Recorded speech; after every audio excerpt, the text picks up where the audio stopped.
여러분 반갑습니다. 도시개발론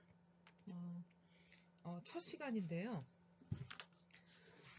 오늘 첫 번째 시간에 배울 것은 도시개발의 필요성과 목적, 도시개발의 이론과 역사에 대해서 여러분들과 배워보도록 하겠습니다.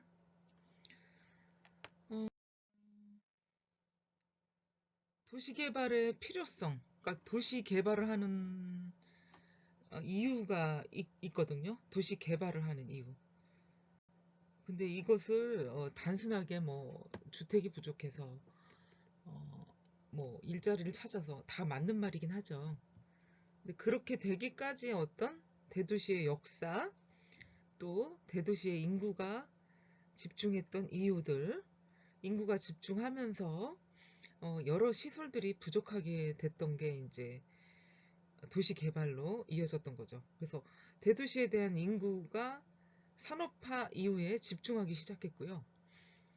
또 그 집중하다 보니까 인구가 집중하다 보니까 주택 정책이라는 게 필요하게 됐어요. 그 주변에 일자리가 있는데 통근 뭐 직주 통근을 하게 되잖아요. 우리가 출근, 퇴근 일을 하기 위한 일터로의 통근거리를 생각하게 되다 보니까 사람들은 내 일터에서 가까운 데에 거주하고 싶은 생각이 당연히 들게 되죠. 그러니까 이렇게 산업화 이후에 주택정책의 일환으로 대도시의 주택난을 어떻게 해소할 것인가를 생각해 보게 됐고요.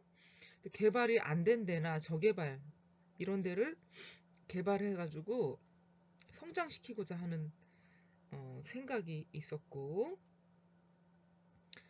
또 새로운 산업기지로 발전을 하면서 고용기회가 주어지고요. 고용기회가 주어지면서 주민소득이 증대될 수밖에 없었죠. 그러니까 결국 이런 일련의 일들은 산업사회 이전과 이후로 바뀌게 되면서 도시의 형태가 바뀌게 되고요. 그러면서 사람들이 모이게 되니까 모든 시설은 낙후되게 되죠. 뭐 도시 빈민가들이 모이는 지역도 있지만 한 지역에 오랜 세월에 거주를 하다 보면 낙후된 시설들이 또 나오게 되는 거죠. 그러니까 그러면서 이제 주택 정책을 만들게 되는 거죠. 그게 하나의 이제 정치인들이 만드는 정책이다라고 볼 수가 있겠죠. 도시 개발과 또 정책과의 관련성이 없지는 않지만 도시 개발에서는 법과 더 밀접한 분야가 도시 개발이 되겠죠. 예, 정치인들은 정책을 만들어내고, 예, 그래서 고용기회 확대가 되고 주민소득이 증대되고요. 국방이나 전략상 인구 분산, 산업 분산을 시키려는 어떤 방편이 되겠고요. 주택 공급 확대라는 측면은요. 새로운 자원 개발, 새로운 공업지역을 발전시키고, 일곱 번째는 각종 도시 공해로부터 도시민을 보호한다는 거, 생활환경 조성하기 위해서 주택 공급을 확대하는 거죠. 또 여덟 번째는 국가적 필요에 따라 새로운 수도로 활용하기 위해서 도시를 새로 개발하는 경우도 있습니다. 그래서 도시 개발의 필요성, 이런 것들 때문에 도시 개발이 필요하다라고 볼 수가 있겠죠. 주택 공급 확대가 됐는데 어쩔 수 없이 이제 농촌에서 이주했던 도시로 이주했던 사람들 때문에 주택은 공급을 많이 해야 될 상황이 됐고요.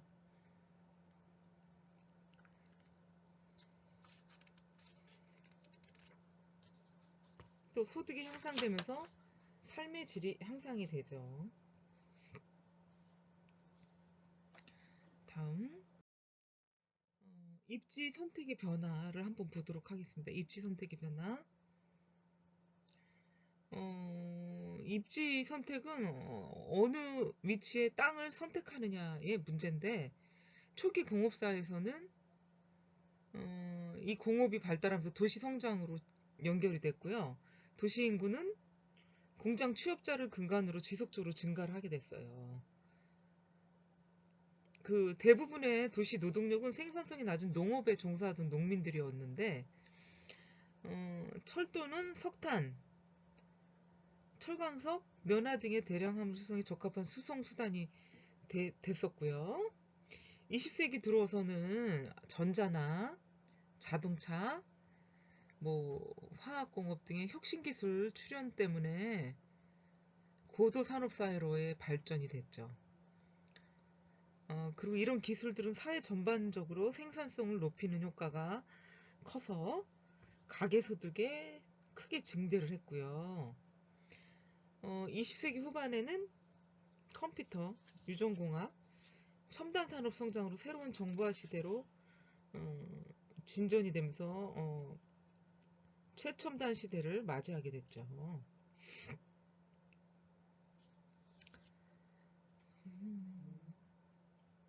이 가계소득이 증대되면서 교통비 지출도 늘어났고, 이 철도를 대신해서 육상 수송의 주 교통수단이 자동차로 자리를 잡게 됐어요. 그래서 이런 도시 성장은 쾌적한 주거 환경에 대한 욕구 증대로 이어지면서 외곽 지역의 어떤 확대, 그러니까 외연적으로 확산이 되는 거죠. 그래서 21세기의 어떤 정보화 시대의 도시 개발에 관한 견해는 두 가지로 나타나는데, 하나는 어, 통신 기술의 발전, 그러면서 이 통신 기술의 발전이 되면서 재택근무, 화상회의 등이 대두됐고, 그러므로 인해서 거주 업무, 생산 입지를 자유롭게 함으로써 도시 기능이 약화됐다.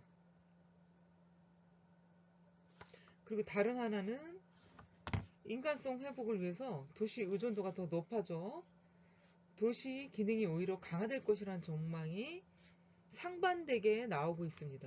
그래서 미래정보사회에 도시 공간 구조가 어떻게 변화될지를 주목하고 있죠, 지금. 그래서 입지 선택의 변화가 올 것이다. 그러니까 이 두 가지를 우리가 전혀 간과할 수는 없지만, 과연 이 두 가지 중에 어떤 방향으로 흐를까 되게 기대가 되고, 좀 그러니까 어떤 결과가 나올지 궁금해지기도 하죠. 맞아요. 지금 코로나 때문에 우리가 2019년 코로나가 오면서 2020년이죠. 근데 2019년 말에 와가지고 정식 명칭은 2019년 코로나 이렇게 우리가 지칭을 하고 있죠. 우한에서 발생된 코로나 2019년 12월 말에 발생이 됐잖아요. 이래서 재택근무나 화상회의가 더 요즘에는 촉발이 되고 촉진되고 있는 상황이고요. 그렇다고 해서 거주 업무 생산 입지를 자유롭게 할 수는 없는 게, 아직까지도 업무 지역은 중심지, 어떤 도시의 중심지에 있기 때문에 그 업무 지역에서 멀리 떨어져서 거주지를 마련하기는 조금 아직까지는 힘들다. 앞으로는 어떻게 될지 모르겠습니다. 아직까지는 출퇴근을 하고요. 또 이 특수 상황이기 때문에 재택근무와 화상이 하고 있어요. 근데 완전히 이 사무실 폐쇄가 되지 않는 한 조금은 예측하기가 좀 힘들다. 앞으로 더 지켜봐야 된다 하는 생각이 들고요. 그래서 농촌 지역으로 어떤 확산된다고 할 것 같다고 하는데, 그거는 아닌 것 같고, 그 둘 중에 하나는 이제 인간성 회복을 위해서 도시 의존도가 높아진다. 그러니까 도시의 기능, 잘 갖춘 인프라와 그 다음에 뭐 병원 시설, 뭐 사회 간접자본의 어떤 혜택 이런 것들이 많잖아요. 그래서 오히려 이런 것들 도시 기능이 강화될 거라는 전망이 나오고 있어가지고 이 미래 공간 구조가 어떻게 변할지 궁금하다 이렇게 했는데 정말 흥미진진한 내용이라고 생각을 합니다. 지금의 이 상황과 앞으로 미래에 어떻게 벌어질지 모르지만 그 상황과 마주쳐서 연결이 된다면 뭔가 연결고리가 있다면 지금부터 서서히 그 움직임이 시작되지 않을까 하는 생각이 들기도 합니다.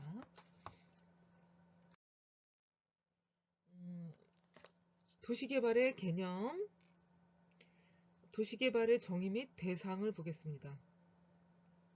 도시적 형태와 기능을 지니지 않은 것은 어떤 토지에, 그러니까 아무 기능도 없는 것, 토지에다가 도시적 기능을 부여하기 위해서 형태를 바꾸고 용도 부여하는 행위 및 기존 시가지 정비, 재개발하는 행위를 도시개발의 정의다라고 얘기를 할 수가 있겠죠. 아무것도 어떤 도시의 기능을 부여하지 않은 땅에다가 도시 기능을 부여하고 용도와 형태를 갖춰가는 게 정비나 재개발을 하는 행위다. 토지 이용 용도를 부여해 주는 거다. 그렇죠. 아무 어떤 용도가 정해져 있는 땅에다가 토지 이용 용도를 부여해주고 그곳에는 요런 용도로 땅을 사용해라 하는 거죠. 도시개발은 계획적 개발을 전제로 한다. 그러니까 무질서한 어떤 개발이 아니라 딱 계획적인 틀을 가지고 개발을 한다. 이게 도시개발이다. 또한 다양한 계획 제도에 관한 법률을 포함한다. 어떤 도시개발을 함에 있어서 법률과 더 가깝다는 거죠. 그 도시개발의 법과 저촉이 되지 않는 것들에 한해서 개발을 해나가는 거죠. 그리고 이 도시개발은 수요에 대응하기 위해서 어떤 의도적인 행위가 되는 거죠. 그러니까 물리적 측면에서의 신개발, 재개발, 그다음 강의의 도시개발은 도시 성장을 관리하고 도시 발전을 도모하는 거죠.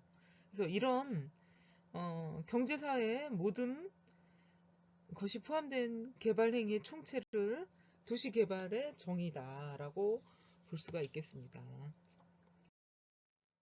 도시개발의 대상을 보겠습니다. 이 도시개발의 대상은 도시 개발한다는 건 뭡니까? 일단 개발할 수 있는 토지가 있어야 되겠죠. 토지. 그리고 토지는 일정한 어떤 한정된 공간의 위치에 구성되어 있기 때문에 토지의 특성을 토지의 공간적인 특성이라 얘기를 하고요. 이 토지라는 거는 특정한 지역, 국토 공간이라는 어떤 상충적인 면이 있고 중복적인 공간 개념으로 존재를 하고요. 토지 공간은 서로 유기적으로 서로 관련성이 있어요. 그래서 사회적인 규제 범위 내에서 다루게 되는 거죠. 도시개발. 택지 개발 촉진, 공업용 배치에 의한 이전 촉진의 규제가 있고요. 도시계획법에 따른 지역지구제에 의해서 더 강범위하고 적극적인 토지 이용 규제는 이렇게 토지를 사용하는데 이 공간에서 토지라는 특유의 공간에서 규제를 가하는 행위가 되겠죠. 공간적 특성과 제약이 따르겠죠. 그리고 이 도시에 있는 토지들은 도시민들에게 사회활동을 고도화시키고 집약화 시키는 어떤 공간적인 범위가 되겠죠. 이렇게 도시개발의 대상에서는 공간적, 경제적으로 토지기능 변화를 거듭하게 되고요. 도시 토지 기능 변화는 이 토지들을 합리적 이용과 능률적 관리를 통해서 도시생활 향상과 환경 개선의 목적에 어떤 기여를 하게 되는 것이죠.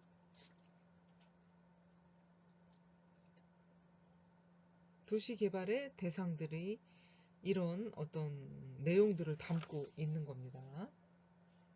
그럼 도시개발의 대상들을 봤는데 1-3 도시개발의 목적을 보겠습니다. 결국은요, 이 도시개발하는 목적은 이 도시 안에서 거주하시는 분들의 생활, 활동을 능률적이고 안전하게 하기 위해서, 또 광범위하게는 문화, 위생, 보건 등으로 편리하고 건강한 생활을 하기 위해서 도시 개발을 하는 게 되겠죠. 그것이 목적이 되겠죠.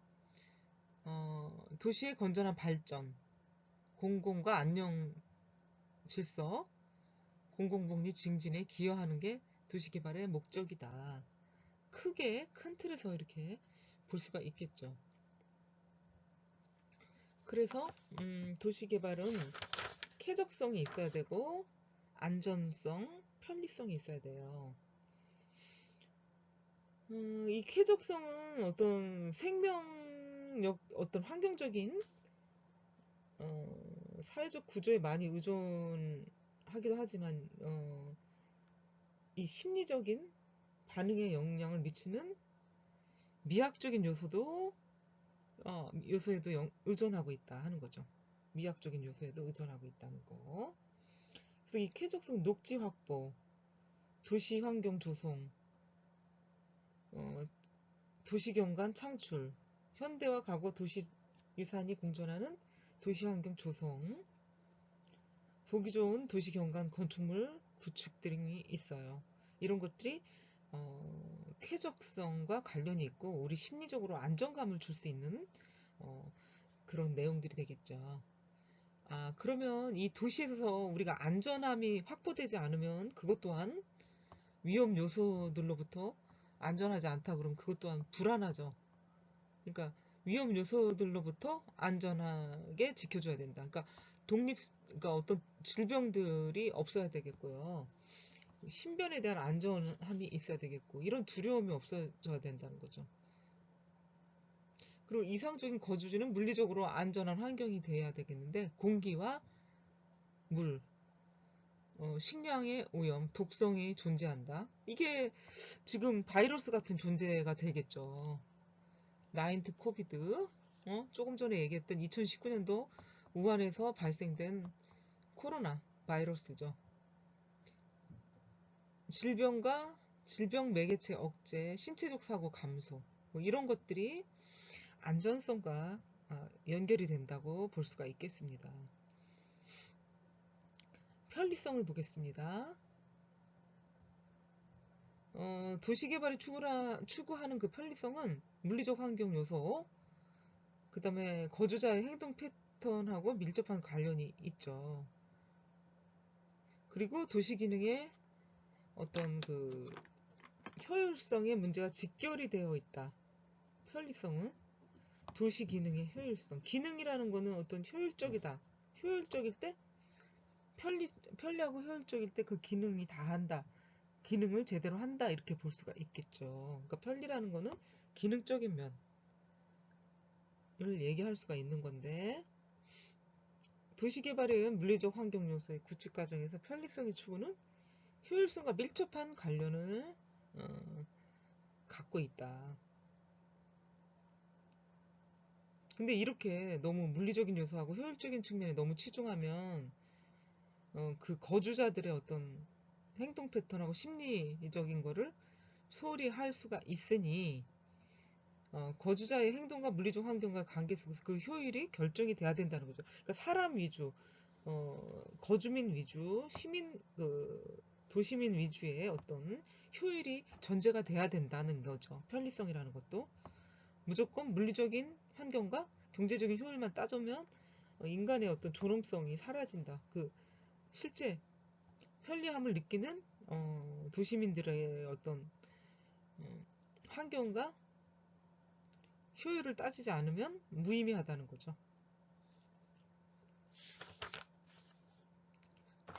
다음, 도시 개발의 어떤 종류가 있는데요. 음, 재개발이 있고, 재개발의 어떤 필요성, 정의, 재개발의 유형, 이렇게 있습니다. 일단은 뭐 신개발도 있고 재개발도 있는데, 일단 도시개발의 종류, 도시 토지의 이용 형태는 주민의 도시 활동을 통해서 어떤 시대적인 배경을 반영하고요. 토지 이용은 일정 기간 고정적이고요. 시간의 흐름에 따라 도시 활동과의 거리감과 이용상의 모순을 갖기도 합니다. 도시 내부 지역일수록 이런 게 더 뚜렷해서 가밀주거와 비위생주택지구, 도시 환경의 악화가 심하게 나타난다는 거죠. 그래서 도시에 어떤 재개발, 재건축이 일어나는 이유 중에 하나가 이런 것들이죠. 그리고 무질서한 것들도 마찬가지고요. 그래서 재개발은 이렇게 비위생적이고 도시환경 악화, 가밀 주거로 인해서 일어나게 된다. 재개발은.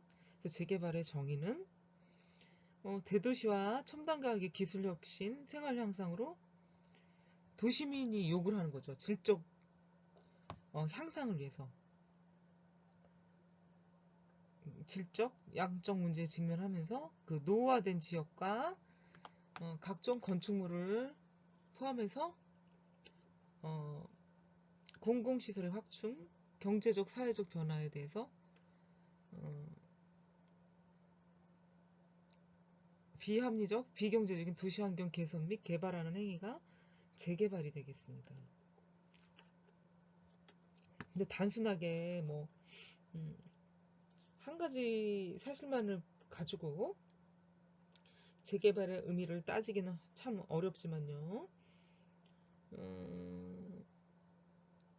기존 도시 지역의 어떤 정체적인 물리적 환경 이런 것들을 동태적인 경제적, 사회적 여건, 현상, 변화에 적응해서 그 도시 발전 과정을 한번 그리게 되고 재개발을 우리가 갈구하게 되는 것이죠.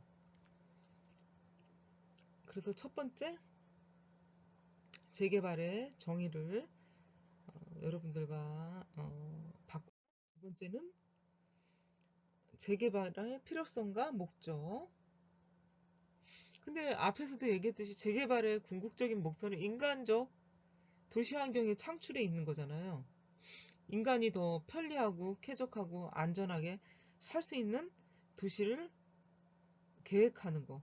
이게 재개발이다. 그래서 지금 여기 나오죠. 1번, 2번, 3번. 1번은 물리적 측면에서 도시 기능성에 부적합한 부적격 건물과 용도, 건물의 노후화, 도로 및 사회 기반 시설의 양적, 질적, 노후성으로 도시 미관 분량을 초래했을 때 재개발이 일어난다.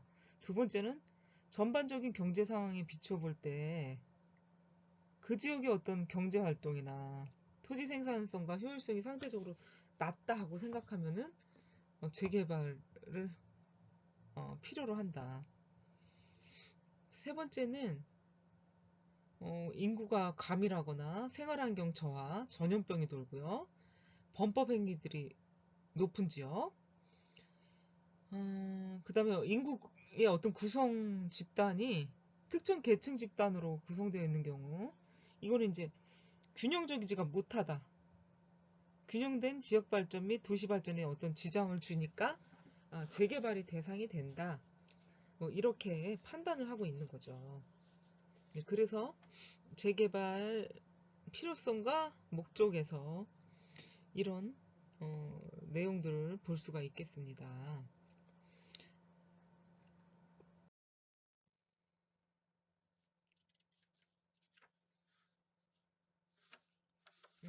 그리고 도시개발의 종류에서 재개발인데 재개발의 유형을 볼게요. 세 번째 재개발의 유형.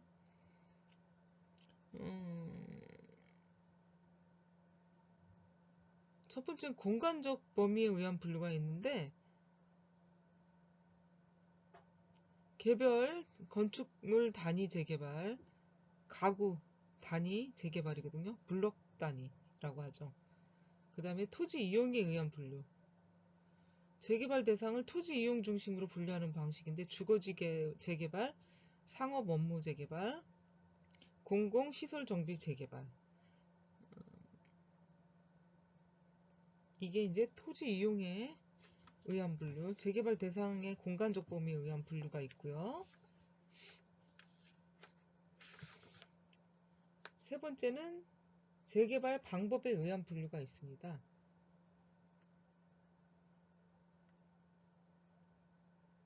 재개발 방법에 의한 분류, 철거 재개발, 수복 재개발, 보전 재개발, 개량 재개발이 있는데요. 철거 재개발은 도시 시설과 구조물 전체적으로 이렇게 노화가 됐기 때문에 이게 다 불량하다고 인정될 때 이거 전면적으로 철거를 하고 새로운 시설물로 대체하는 게 철거 재개발이 되겠고요. 수복 재개발은 관리상 부실로 인해 가지고 도시 환경이 악화됐다, 아니면 악화될 우려가 있다고 예견되면은 이런 악화된 지역에 대해서 기존 시설을 보존하면서 노후 및 불량화 요인만을 제거한다. 악화된 지역에 대해서 기존 시설을 보존하면서도 거기에서 그 안에서 노후 및 불량화된 요인만을 제거하는 게 수복 재개발. 그 다음에 보존 재개발이 있거든요. 그러니까 이 수복 재개발은 부분적인 철거 재개발이 되겠고, 보존 재개발은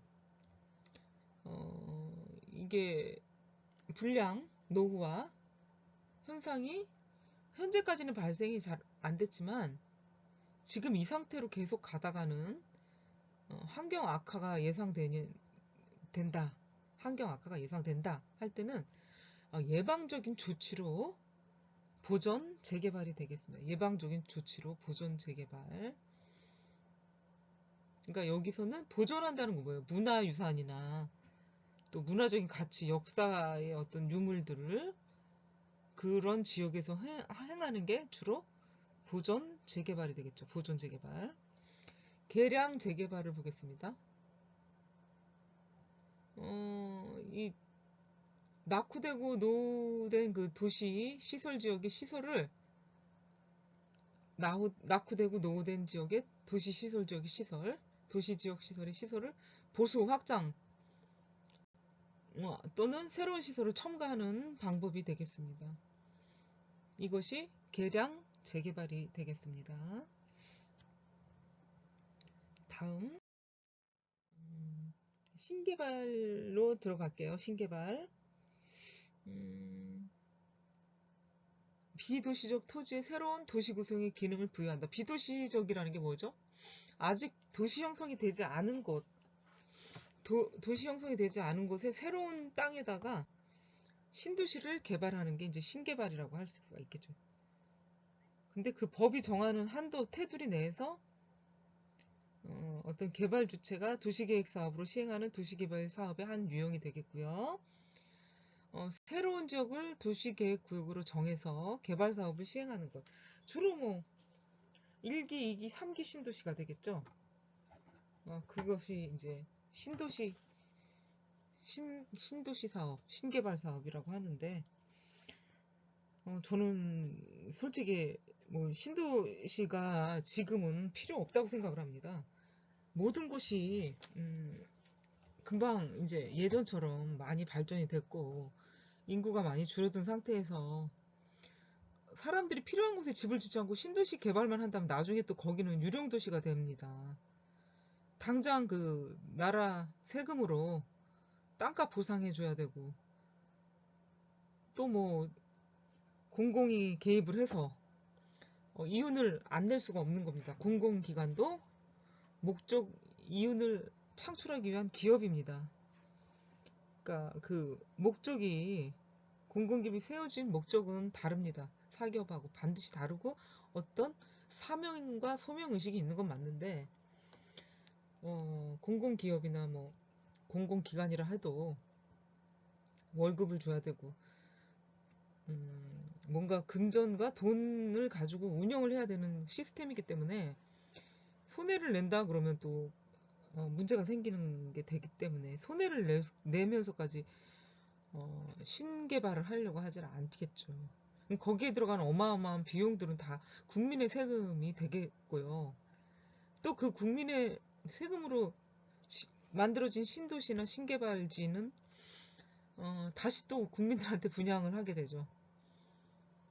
이런 상황이 되니까 굳이 저는 1기, 2기 신도시 잘 만들었고 잘 지금 이렇게 정주에 있는데 3기 신도시 뭐 4기 뭐 이렇게까지 가야 될 이유가 없다고 생각을 합니다. 그건 저의 생각이니까 정말 집이 필요하신 분, 주택이 필요하신 분들이 많을 수도 있는데 필요한 곳에 적재적소에 배치하는 것이 가장 중요하고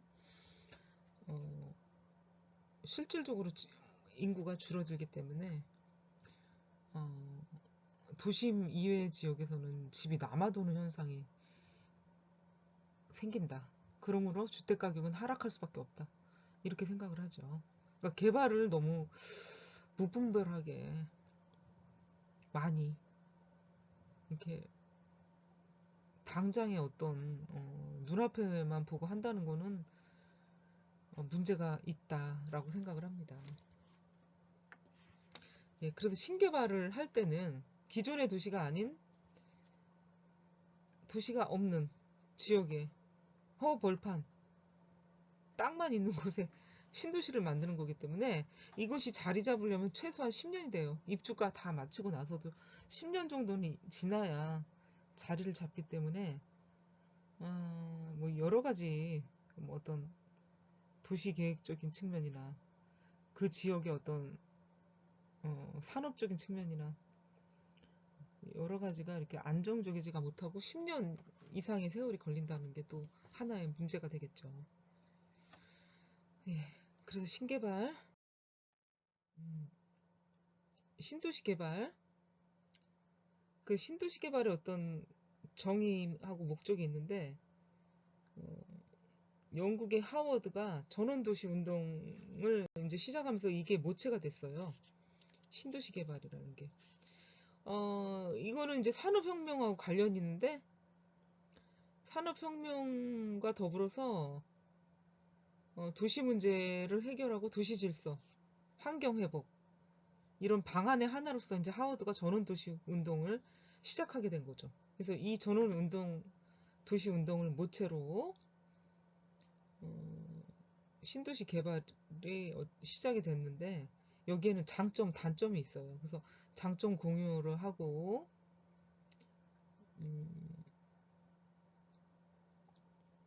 새로운 그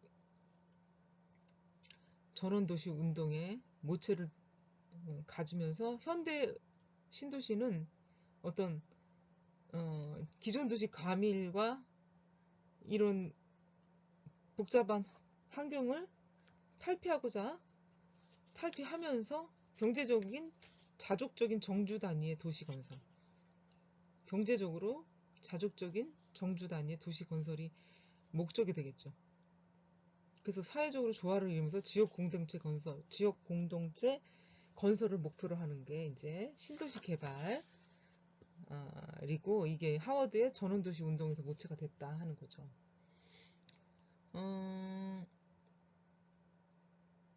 그 신도시 개발은 소유 주택지 개발과 산업시설, 교통시설 등을 동시에 확충하는 개발 유형이 되겠어요. 근데 이것이 한꺼번에 조금 앞장에서도 얘기했듯이 10페이지에서 얘기했듯이 주택 소요가 있기 때문에 이제 신도시 개발을 하는데 이 주택지 개발을 하는 시간, 주택지 개발하고 나서 주택을 짓는 시간, 입주까지 또 마무리되는 시간인데 여기서 다 완결이 되는 게 아니니까 문제가 된다는 거죠. 산업시설, 그 후에 교통시설, 그다음 뭐 상업시설, 인프라 이런 것들이 하루아침에 완성이 되는 게 아니기 때문에 신개발, 신도시 하나 개발한다는 게 보통의 일이 아닙니다. 그래서 뭐 전국적으로 도시만, 어느 특정 도시만 발전을 하고 좋게 만들려는 건 아니지만, 그만큼 많은 시간과 비용, 노력, 뭐 또 많은 어떤 그런 것들을 갖추기 위한 어려움들이 많다는 거죠. 아무튼요. 신도시 개발의 목적은 대도시 확대를 억제하고요. 도시 병폐 제거, 도시민에게 새로운 주거 환경을 마련해 준다는 목적은 있습니다.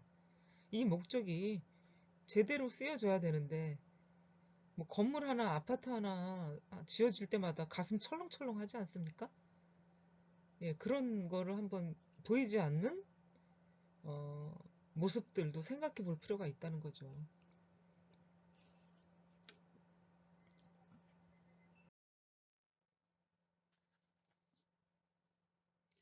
어,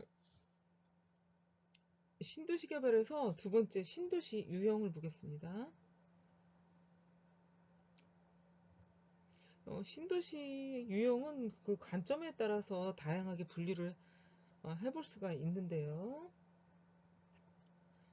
첫 번째는 사회 변화하고 관련된 분류가 되겠죠.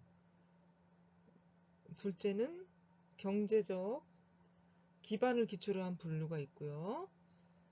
세 번째는 경제, 사회, 지리적인 여건을 고려한 분류 등이 있습니다. 그래서 여기 내용을 볼게요. 사회 변화와 관련된 분류들을 보면은 영토 보전, 식민 통치 자원의 착취를 목적으로 한 신수도와 식민도시 건설, 산업도시, 공업도시, 이제 신도시 이런 것들이 등장을 하게 되죠.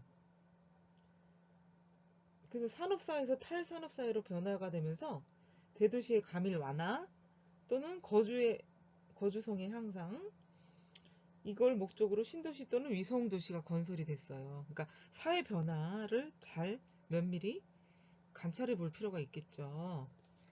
두 번째는 경제적 기반을 기초로 한 분류가 있는데요. 그 신도시의 어떤 경제적 기반을 기초로 해서 자족적인 신도시와 비자족적인 신도시로 곤란히가 이렇게 구분을 했어요. 그러니까 경제적으로 자립적인 도시들은 독립성, 자족성, 자생력이 있고요. 물리적으로도 독자성이 있고 토지 이용과 인구 구성이 다양하다라고 보았는데, 그 다음에 후자라는 게 어떤 겁니까? 비자족적인 도시잖아요. 경제적으로 기존 중심 도시에 의존적이고요. 모도시에 의존적이고 연속적인 형태를 갖고 제한적인 토지 이용 및 인구 구성 인접도가 통근교통이 많은 특징을 보이는 유형이 되겠죠. 세 번째, 경제, 사회, 지리적인 여건을 고려한 분류를 봤을 때는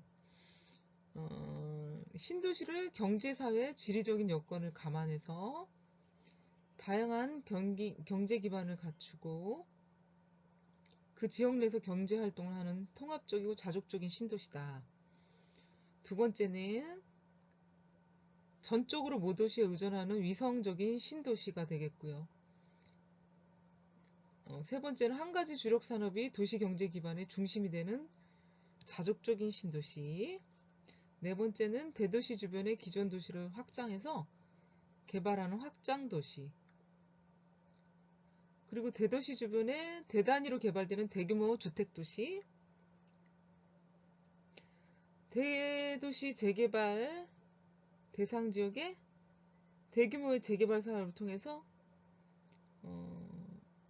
건설되는 도시가 되겠습니다.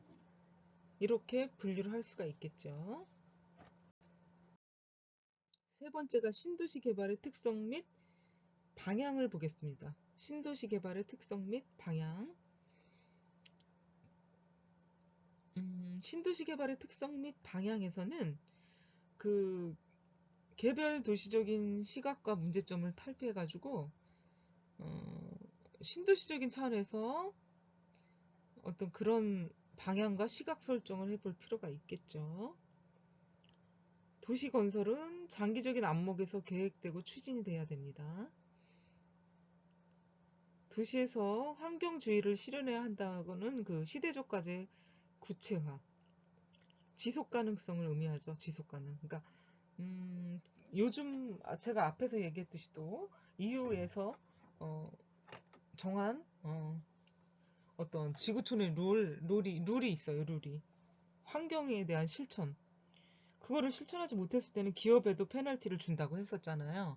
국가에도 페널티를 주고요. 그러니까 환경에 대한 룰을 지켜야 된다. 앞으로는 21세기 들어서면서 더 강화된 모습들이 되겠죠. 물론 20세기부터 1980년대, 70년대 뭐 이런 때부터 움직임이 일어나긴 했지만 이제 정확하게 어떤 약속으로 문서로 만들어 놓게 된 거죠.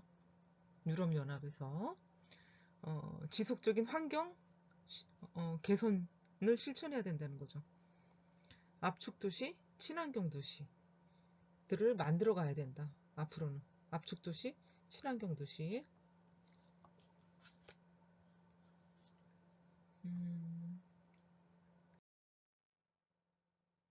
그 다음에 이제 신개발에서 두 번째 주택지 개발. 도시공간 수요에 어떤 대체하기 위해서라도 새로운 주택지를 개발해야 되겠죠. 근데 이것이 기존에 있던 게 아니고 새로 또 개발을 해야 되기 때문에 물리적 확장에 의한 개발 사업이 될 수가 있고요. 이렇게 주택지 개발을 함으로써 도시 기능을 원활하게 발휘할 수 있게 만들고요. 택지 공급을 충족해서 신시가지를 조성하는 도시 확장 사업도 가능하고요. 계획적인 교외 지역의 도시개발 형태.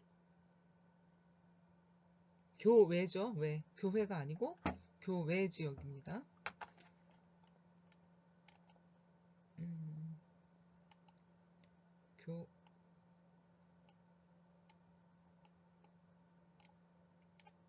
교외 지역의 도시개발 형태.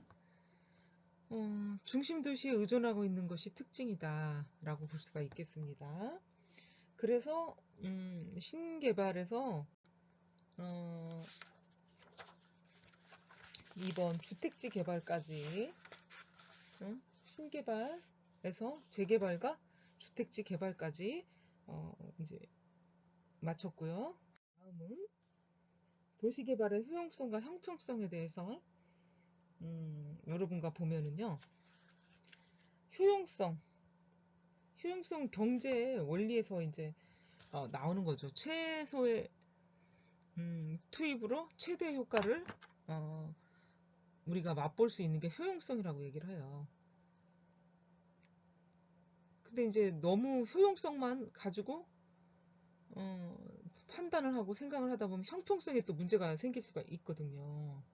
그러니까 효용성과 형평성의 어떤 유효적절한 관계를 살펴볼 수가 있고 살펴야 된다는 걸 이제 도시 개발에서도 적용을 하고 있는 거죠. 그러니까 효용성은 도시 삶의 질, 문화, 경제 환경 논리에 의해서 결정이 되긴 하는데도요.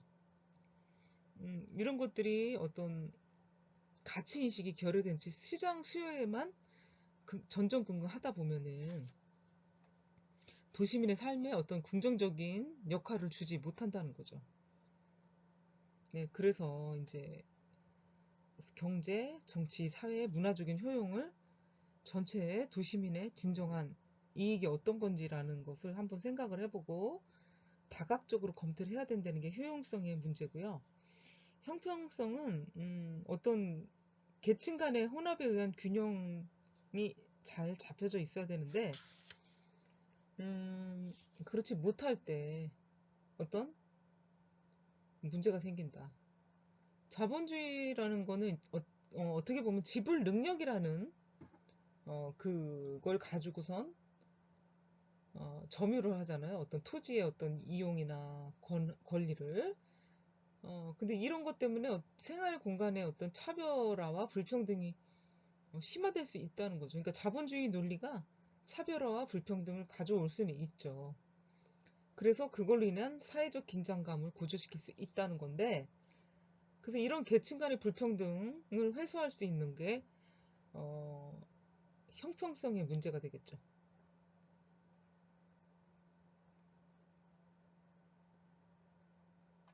그래서 이 형평성은 사실은 아까 지불 능력이라고 얘기했기 때문에 개인적인 어떤 사정에서 움직임의 제한을 받게 되는데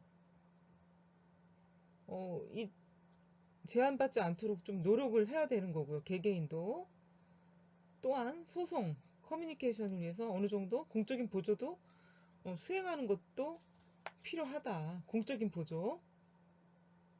단지 그 소외계층 생활 공간을 마련해 준다는 그런 것보다도 그 도시 환경의 어떤 질적 수준의 배분과 다양한 계층이 혼합된 공동체 조성이 무엇보다도 필요하다는 게 형평성의 문제가 되겠죠.